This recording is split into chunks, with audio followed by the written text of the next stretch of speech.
अगर तुम्हारे यहाँ रुकने से शट अप, तुम्हें रुकना चाहिए।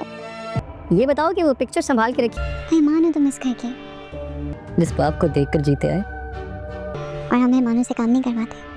और उन्हीं के बिना ये रात कैसे गुजरेगी। लगता है आज भी दिलो दिमाग पे सवार हूँ तुम्हारे। अस्सलाम वालेकुम नाज़रीन, चालबाज ड्रामे की नेक्स्ट एपिसोड में देखेंगे कि आशिर ईशल को कहता है कि एक औरत की वजह से इस घर का शराजा बिखर गया, अब्बू हमें छोड़ कर चले गए सिर्फ एक औरत की वजह से। तो ईशल कहती है कि और अगर कुदरत तुम्हें तुम लोगों को दोबारा मौका दे रही है कि तुम तीनों भाई इकट्ठे एक साथ रहो, तो इस मौके का हाथ से जाने ना दो। अभी असद भाई भी इमोशनल हुए हैं तो कुछ नहीं कहेंगे, और अंकल को भी देख के खुशी होगी कि तुम सारे एक साथ रह रहे हो, तो उनकी खुशी के लिए यहीं पे रह लो। और अगर तुम्हारे यहाँ पे रहने से उन दोनों को थोड़ा गम कम होता है तो यहाँ पे रहने में कोई बुराई नहीं है।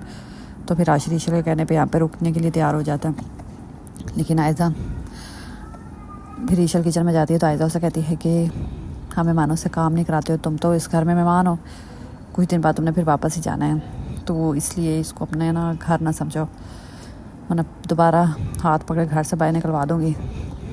तो फिर ईशल कहती है कि जो आप ख्वाब देख रही हैं ना तीनों भाइयों को अलग करने का, वो ख्वाब मैं पूरा नहीं होने दूँगी। तो आयज़ा के से कहती है और जो तुम ख्वाब देख रही हो शायान को यूज़ करके इस घर में वापस आ जाओगी, ये मैं कभी नहीं होने दूँगी। उधर ईशल अपने पेरेंट्स को यानी माँ से बात कर रही होती तो कहती है कि उस टाइम आप लोगों ने मना किया था आशिक को सच्चाई बताने से। अच्छा खासा मैं उसको सच्चाई बताने लगी थी कि अनाया के और शायान का जो निकाह हुआ था, लेकिन आपने मना कर दिया और आप कह रहे हैं आप बता दो। अब कैसे बताऊँ, पहले वो इतना इमोशनल है, मैं नहीं बता रही। शायान खुद ही कांटेक्ट कर लेता है ईशल से और कहता है कि लगता है दिलो दिमाग में अभी तक मैं ही छाया हूँ। तो ईशल से कहती शट अप।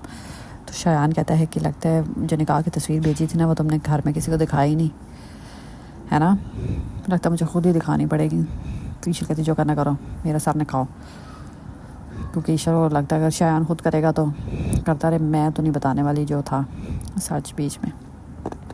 तो इसलिए शायान भी आयज़ा को फ़ोन करता, तो आयज़ा को लगता है कि ईशल उसका यूज़ करके उसने आयज़ा को कॉल करवाई है शायान के थ्रू, ब्लैकमेल कर रही है ईशल। हालांकि ईशल ऐसा कुछ नहीं कर रही।